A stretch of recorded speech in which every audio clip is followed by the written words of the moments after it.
Hello साथियों, जय श्री राम, जय बालाजी महाराज की। आपका मेरे यूट्यूब चैनल हनुमंत कृपा 0005 में स्वागत है। साथियों, आज मैं श्री हनुमंत चरित कथा में श्री हनुमान जी द्वारा जो संजीवनी बूटी लक्ष्मण जी के लिए लाई गई थी उस संवाद को उस चरित्र को आपको आज सुनाने जा रहा हूँ। उसका आप ध्यान से श्रवण करें। मैं श्री हनुमान जी महाराज का ध्यान करते हुए जो चरित्र है उसको प्रारंभ करूँगा। आप ध्यान से उसको सुनिए। श्री गुरु चरण सरोज रज, निज मन मुकर सुधारे। बरनहु रघुवरो बिमल जसो, जो दायक फल चारे। बुद्धिहीन तनु जानिके, सुमिरो पवन कुमार। बल बुद्धि विद्या देहु मोहे, हरहु कलेश विकार। सियावर राम जय जय राम, मेरे प्रभु राम जय जय राम। सियावर राम जय जय राम। मंगल भवनय मंगल हारी, द्रवहु दशरथ अजिर बिहारी। सिया राम। तो साथियों, अब श्री हनुमान जी द्वारा जो संजीवनी बूटी लाई गई थी उसके चरित्र को आपको मैं श्रवण कराने जा रहा हूँ। उसको हनुमान जी के चरणों में ध्यान करते हुए आप श्रवण करें। अब मैं प्रारंभ करता हूँ। युद्ध उत्तरोत्तर भयावह होता जा रहा था। रावण युद्ध में मेघनाद आया, रण में मेघनाद आया। उसके सम्मुख विशाल धनुष बाण धारण किए लक्ष्मण थे। भयानक संग्राम हुआ। इंद्रजीत ने अपने बाणों की वर्षा से वानर भालुओं को अधीर कर दिया। मेघनाद गर्जन तर्जन देख महावीर हनुमान जी ने तुरंत एक पर्वत शिखर उखाड़कर उसके ऊपर फेंका। प्राण रक्षा के लिए निशाचर ने आकाश की ओर चला गया, अन्यथा अपने रथ और सारथी घोड़ों सहित वह वहीं पिस गया होता। हनुमान जी उसे बार बार ललकारते, किंतु रावण के पुत्र उनसे दूर ही रहता। वह अच्छी प्रकार ही समझ रहा था कि पवन पुत्र से भिड़ना मृत्यु को वर्ण करना है। मेघनाद और लक्ष्मण में भयंकर युद्ध हुआ। मेघनाद ने सौमित्र पर अनेक प्रकार के अस्त्र शस्त्रों से प्रहार किया, किंतु वे सभी व्यर्थ हो गए।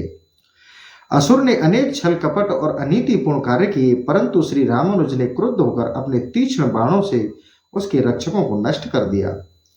सारथी की मृत्यु हो जाती है। रावण कुमार क्रोध में भरकर लक्ष्मण को मार डालना चाहता था, किंतु उसका कोई वश नहीं चल रहा था। उल्टे वीरवर लक्ष्मण के युद्ध कौशल से उसके ही प्राण संकट में पड़ गए। अपनी रक्षा का कोई मार्ग न देखकर उस क्रूर असुर ने लक्ष्मण जी पर ब्रह्म प्रदत्त अमोघ शक्ति फेंकी। शक्ति अत्यंत तीव्र गति है सुमित्रा कुमार के विशाल वक्ष में प्रविष्ट हो गई। रक्त की धारा फूट पड़ी और श्री रामानुज अचेत होकर पृथ्वी पर गिर पड़े। लक्ष्मण को मूर्छित देखकर मेघनाद उन्हें उठाने दौड़ा। उसी ने नहीं, उसकी तरह अनेक वीर राक्षसों ने अपनी संपूर्ण शक्ति लगा दी। श्री लक्ष्मण जी को उठाने के लिए जब मेघनाद दौड़ा और स्वयं दौड़ा और उसके राक्षस साथी थे वो भी दौड़े, लेकिन श्री शेष अवतार श्री लक्ष्मण जी उस राक्षस से उठाए नहीं गए। उसी तरह अनेक राक्षस अपनी पूर्ण शक्ति उन्होंने लगा दी, किंतु शेष अवतार लक्ष्मण को वे हिला भी न सके। राक्षस सिर झुकाकर लौट गए। उस समय हनुमान जी दूसरी ओर राक्षसों से संहार करने लगे थे। सूचना प्राप्त होते ही उछलकर श्री रामानुज के समीप आए। लक्ष्मण जी को मूर्छित देखकर वे साक्षात यम की तरह भयानक हो गए। उनके नेत्रों से आग की ज्वाला निकलने लगी। फिर तो कुछ ही देर में वहां असुर सैनिकों का सर्वनाश हो गया। कुछ ही असुर पलायन कर प्राण बचाकर भाग गए। तब हनुमान जी श्री रामानुज को सहज ही अंग अपनी गोद में उठा लिया। सुंदर तम सुमित्र कुमार की मलिन मुखाकृति को देखकर बजरंग बली के नेत्रों में आंसू भर आए। संध्या के अनंतर श्री रघुनाथ जी श्री लक्ष्मण जी की चिंता कर ही रहे थे कि हनुमान जी उन्हें अपने हाथों में उठाए हुए आ गए। उन्होंने मूर्छित सुमित्रा कुमार के प्रभु के सम्मुख लेटा दिया। श्री रामानुज को मूर्छित देखकर समस्त वानर भालू चिंतित हो गए। अपने भाई लक्ष्मण के पक्ष में इंद्रजीत की प्रविष्टि हुई अमोघ शक्ति एवं उनके उदास मुख को देखकर भगवान श्री राम का हृदय व्यथा से भर गया। श्री रघुनाथ जी अधीर होते देखकर रुद्र अवतार पवन पुत्र के नेत्र भी सजल हो गए। परंतु इस विषम परिस्थिति में सबको संभालने का दायित्व भी उन्हीं पर ही था। अतएव अपने मन को दृढ़ करके वे सबको उत्साहित करते हुए बोले, प्रभु, मेरे रहते आप छोटे भाई की चिंता क्यों करते हैं? यदि आप आज्ञा प्रदान करें तो मैं अभी स्वर्ग से अमृत ले आऊं। सुधांशु को वस्त्र की भांति निचोड़कर उसका अमृत सुमित्रा कुमार के मुंह में डाल दूं। सुमित्रा कुमार के जीवन की रक्षा के लिए मैं पृथ्वी को भेद कर तुरंत पाताल चला जाऊं और वहां नागों को मारकर अमृत कुंड लाकर लक्ष्मण को स्नान करा दूं। ऐसी हमारे श्री हनुमान जी की धार थी, ऐसा करुण विलाप था कि मैं सुमित्रा नंदन कुमार की रक्षा करूंगा और मैं उनको बचाऊंगा, चाहे मुझे पाताल लोक जाना पड़े, चाहे कहीं से भी अमृत लेके आना पड़े, मैं उनको पुनः जीवित करूंगा और शक्ति से उनका उपचार करूंगा। ऐसा श्री हनुमान जी महाराज इस संवाद में कह रहे हैं। मैं पृथ्वी को तुरंत भेद कर पाताल चला जाऊं, वहां नागों को मारकर अमृत कुंड लाकर लक्ष्मण को स्नान करा दूं। यही क्यों आज मैं साक्षात काल को भी ध्वंस कर देता हूं, जिससे लक्ष्मण के लिए तो चिंता ही दूर हो जाएगी, समस्त प्राणी भी सदा के लिए मृत्यु भय से मुक्त हो जाएंगे। यहाँ तक कि यमराज को भी उन्होंने मारने की कह डाली। हनुमान जी का प्रलयकार स्वरूप प्रकट होता जा रहा था, पर लीला वप्र श्री रघुनंदन तो मनुष्योचित आचरण करना था। उन्हें रुद्र के इस वेश को देखकर चिंता हुई थी कि उसी समय विभीषण के परामर्श से महाबुद्धिमान जामंत ने कहा, भैया हनुमान, निसंदेह तुम सब कुछ कर सकते हो, तुम्हारे लिए कुछ भी असंभव नहीं, किंतु तुम्हें यह सब कुछ नहीं करना है। केवल तुम लंका चले जाओ और पहले तुमने उस नगरी को अच्छी प्रकार से देख लिया है, वहां सुषेण नामक योग्यतम चिकित्सक है, तुम उसे लेकर आओ। उसके बताए हुए उपचार से निश्चय ही लक्ष्मण जी के घाव तुरंत भर जाएंगे, ये पूर्वतः शक्ति संपन्न हो जाएंगे।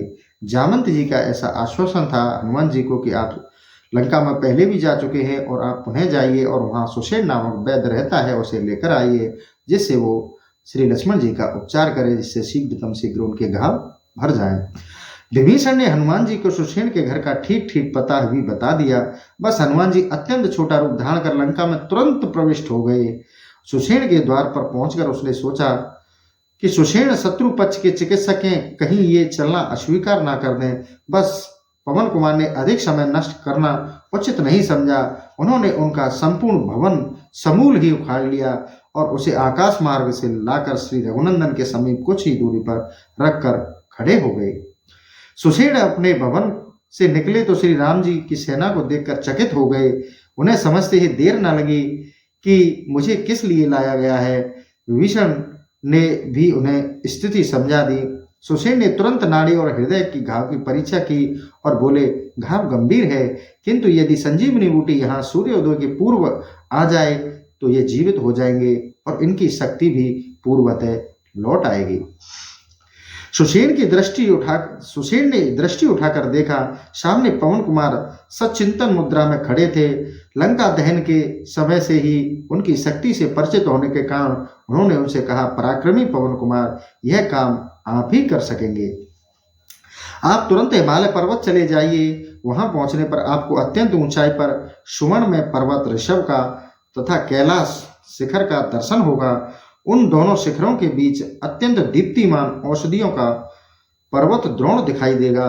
उसकी दीप्ति अद्भुत है और वहां सभी औषधियां सुलभ हैं। वहां संजीवनी, विश्लेषकरणी, सुवर्णकर्णी और संधानी नामक औषधियां प्रकाशित रहती हैं। आप उन्हें शीघ्र लाकर लक्ष्मण को प्राणदान करें। स्मरण रहे, औषधियां सूर्योदय के पूर्वत ही उपयोगी सिद्ध हैं। सूर्योदय के बाद सुमित्रा कुमार की रक्षा असंभव हो जाएगी। तो सुषेण जी ने औषधियों के बारे में बताया कि इस स्थान पर मिलेंगी और औषधियाँ ये हैं। और श्री पवन कुमार अब जाने के लिए तैयार हैं, औषधि लेने के लिए। आप श्रवण करें। जय श्री राम। श्री रघुनंदन के चरणों में प्रणाम कर अंजना नंदन ने गर्जना की और वायु वेग से उड़े। उन्हें हिमालय के समीप पहुंचते देर न लगी। उन्होंने हिमालय की तराई में एक अत्यंत सुंदर तपोवन देखा।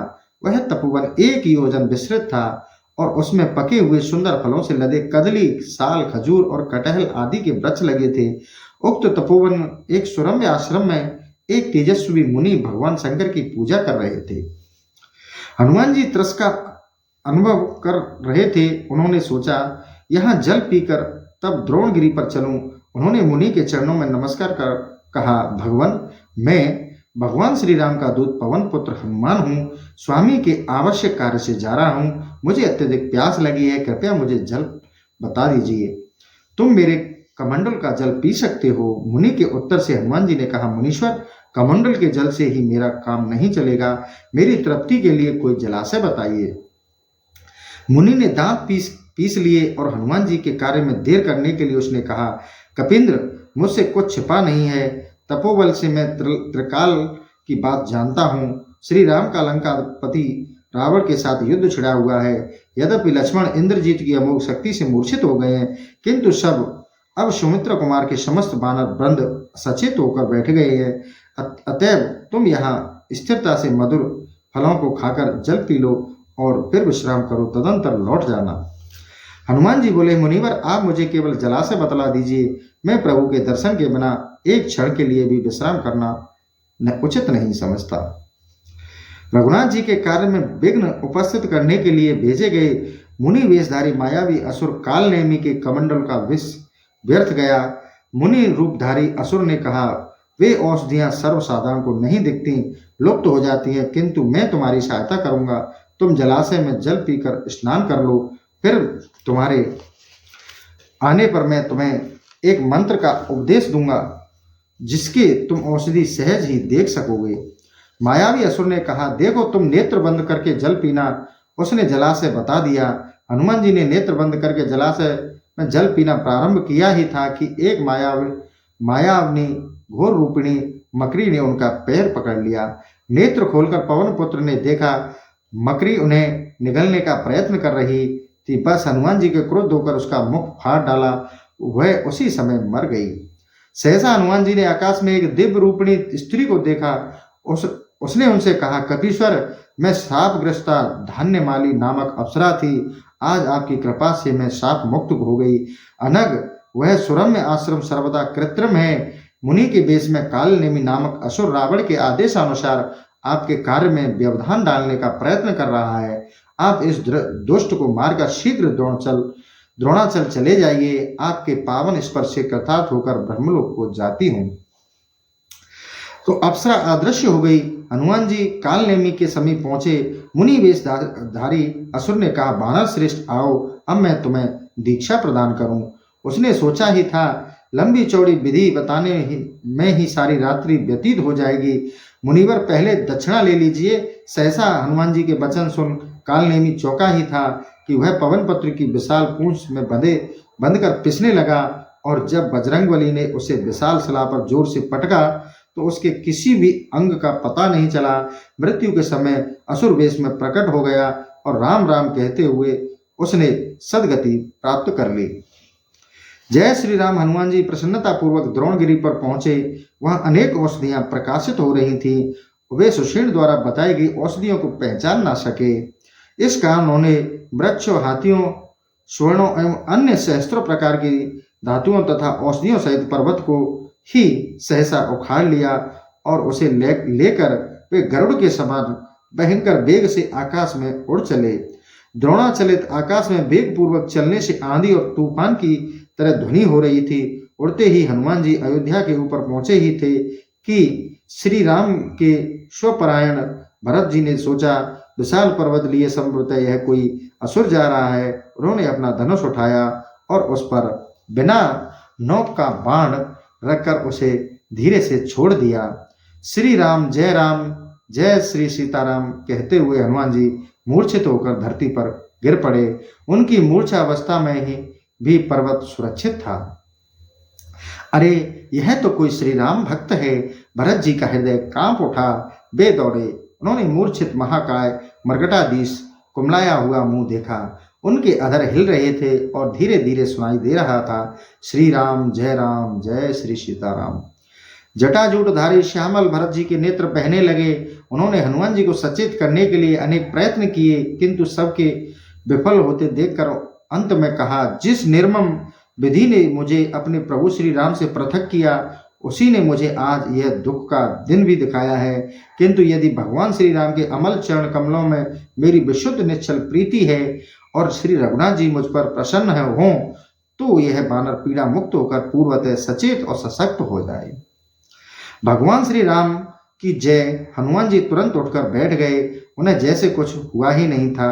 वे पूर्णतः स्वस्थ एवं सशक्त थे। उन्होंने अपने सम्मुख भरत जी को देखा तो समझा कि मैं श्री रघुनाथ जी के ही समीप हूँ। उन्होंने तुरंत चरणों में प्रणाम किया और पूछा, प्रभु मैं कहाँ हूँ? यह तो अयोध्या है। आंसू पोंछते हुए भरत जी ने कहा, तुम अपना परिचय दो। यह अयोध्या है, हनुमान जी बोले। तब तो मैं अपनी स्वामी पवित्रपुरी में पहुंच गया हूँ और जैसा मेरे प्रभु प्राय गुणगान किया करते हैं, लगता है आप भरत जी हैं। हाँ भैया, अधम भरत यही है, भरत जी ने रोते हुए कहा। इसी पातकी के कारण मेरे प्राणधार श्री राम को 14 वर्ष के लिए अरण्य वास करना पड़ा है। मेरे ही कारण पिता परलोक जाना पड़ा है और जनक दुलारी को अनेक यातनाएं सहनी पड़ी रही हैं। मैं वही पापात्मा भरत हूँ। मैं तुम्हारा परिचय पाने के लिए व्यग्र हूँ। हनुमान जी भरत जी के चरणों में प्रणाम और कहा, प्रभु देवी अंजना मेरी माता है और मैं वायुदेव का पुत्र श्री रामदूत हनुमान हूँ। लंकाधिपति रावण ने माता जानकी का हरण कर उन्हें अशोक वाटिका में रख दिया है।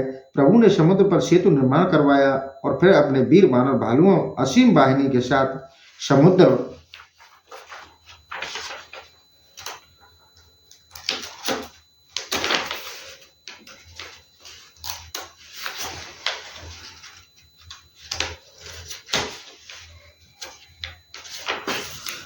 पार उतर गए। युद्ध हो रहा है। आज मेघनाथ की शक्ति से लक्ष्मण जी मूर्छित हो गए हैं। उन्हीं के लिए मैं संजीवनी बूटी लेने द्रोणाचल गया था। बूटी न पहचानने के कारण पूरा पर्वत शिखर ही ले जा रहा हूँ। अत्यंत सौभाग्य की बात है कि मार्ग में आपका भी दर्शन हो गया। प्रभु श्री राम सदा ही आपका गुणगान करते हैं। आज आपके दर्शन कर मैं कृतार्थ हो गया। भैया, हनुमान रोते हुए भरत जी ने उन्हें अपने वक्ष से लगा लिया। रोते रोते ही उन्होंने हनुमान जी से कहा, भाई पवन कुमार, मैं प्रभु के एक भी काम ना आ सका। मुझ पातकी के कारण प्रभु को समस्त विपदाएं झेलनी पड़ रही हैं और जब भाई लक्ष्मण मूर्छित पड़े हैं तब मैंने व्यवधान उत्पन्न कर दिया। उसी समय हनुमान जी समाचार पाकर माता कौशल्या देवी, सुमित्रा और वशिष्ठ जी तथा अन्य सभी गुरुजन वहां उपस्थित हो गए। माता सुमित्रा ने कहा, हनुमान श्री राम से कह देना लक्ष्मण ने अपने धर्म का पालन किया है। इस कारण मुझे बड़ी प्रसन्नता हुई। सेवक को तो स्वामी की सेवा में प्राण त्याग करना ही चाहिए। लक्ष्मण चाहे न रहे, पर सीता के बिना श्री राम का यह आगमन मैं सह न सकूंगी। माता कौशल्या बोल उठी, देखो भैया पवन कुमार, तुम राम से इन्हीं की एक भी बात न कहना। ये तो राम को प्राण से भी अधिक चाहती हैं। इस कारण इन्हें राम के बिना कहीं कुछ दिखता ही नहीं। पर तुम राम से मेरा संवाद अवश्य कहना कि जिस प्रकार यहां से जाते समय तुम लक्ष्मण को अपने साथ ले गए थे, उसी प्रकार अयोध्या आते समय अपने साथ लक्ष्मण को अवश्य लेते आना। लक्ष्मण के बिना तुम्हें अयोध्या नहीं आना चाहिए। इधर पवन पुत्र हनुमान जी समाचार दिए जा रहे थे। उधर अयोध्या की विशाल वाहिनी सेनापति आदेश से लंका जाने के लिए प्रस्तुत हो गई थी। सहसा सहस्त्रों से सजी विशाल वाहिनी को देखकर हनुमान जी चकित हो गए। सेनापति की प्रार्थना सुनते ही कुलगुरु वशिष्ठ जी ने कहा, चक्रवर्ती सम्राट की सेना ऐसी ही नहीं होनी चाहिए, किंतु मर्यादा उल्लंघन ना हो। इस समय सेना तो क्या, शत्रु का कोई भी वहां शत्रुघ्न का भी वहां जाना उचित नहीं। श्री रघुनंदन ही अकेले धरती के संपूर्ण राक्षसों को समाप्त करने में सर्वथा समर्थ है। श्री रघुनंदन संक्षिप्त समाचार सबने सुन लिया। सबने नेत्र आंसुओं से भरे थे। उधर रात्रि बीत जाने की आशंका थी। इस कारण भरत जी ने कहा, भाई हनुमान, तुम मेरे बाण पर बैठ जाइए। मेरा यह बाण तुम्हें तुरंत प्रभु के समीप पहुंचा देगा, कहीं देर ना हो जाए। यह बाण पर्वत सहित मेरा भार कैसे सहेगा?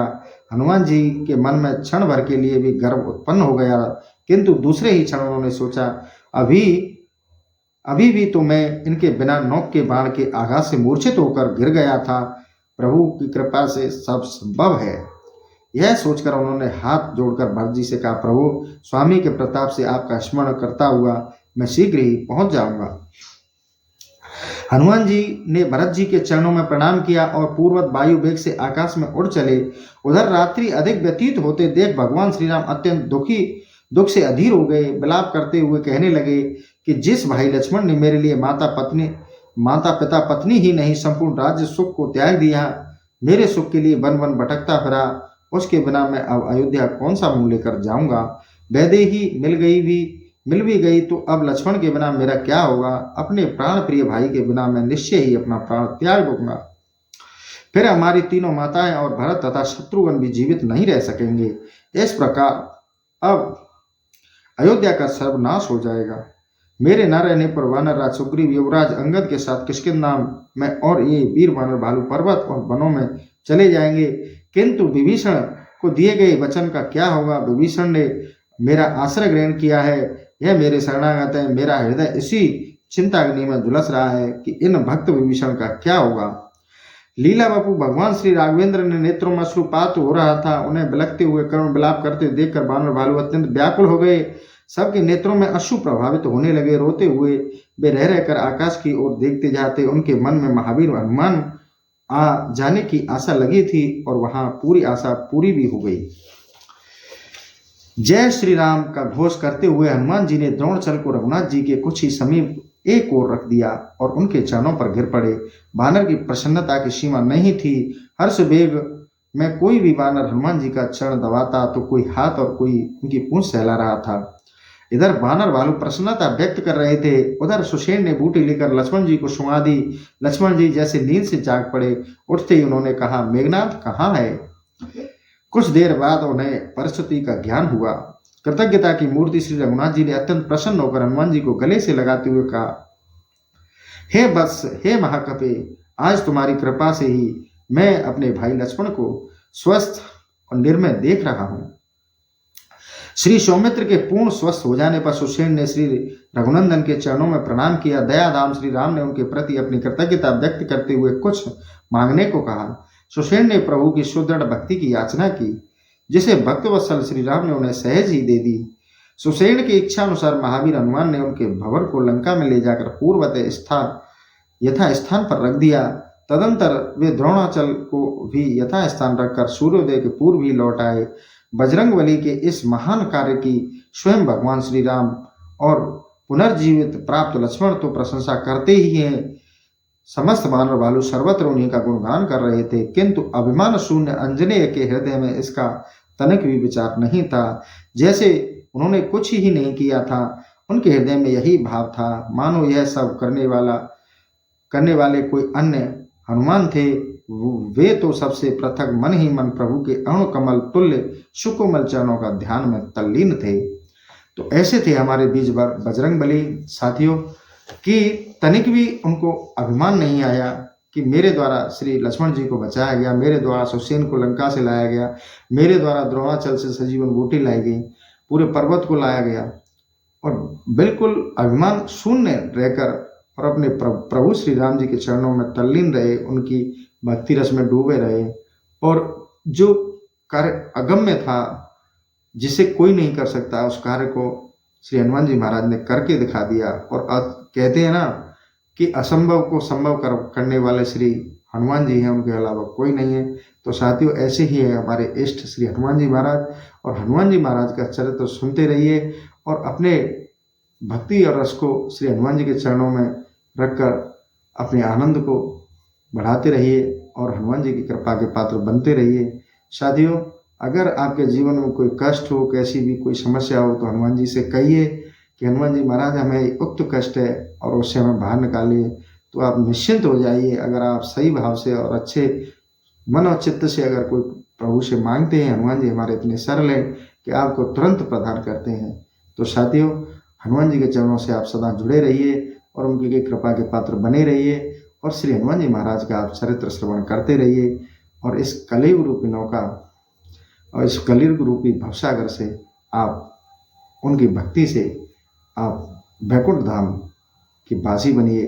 तो साथियों, ये हनुमान जी महाराज हमारे इतने कृतज्ञ कृपालु कृपा के धाम हैं कि ये अपने भक्तों को अपने इष्ट श्री राम जी से अवश्य मिलाते हैं, अवश्य उन्हें भगवान के दर्शन करवाते हैं। तो साथियों, श्री हनुमान जी की कृपा आप पर बनी रहे, इसी कामना के साथ मैं अपने सेशन को यहीं समाप्त करता हूँ। और साथियों, आपसे करबद्ध निवेदन करता हूँ कि कमेंट में मेरी अमूल्य निधि जय श्री राम जय बालाजी महाराज अवश्य लिखा करें।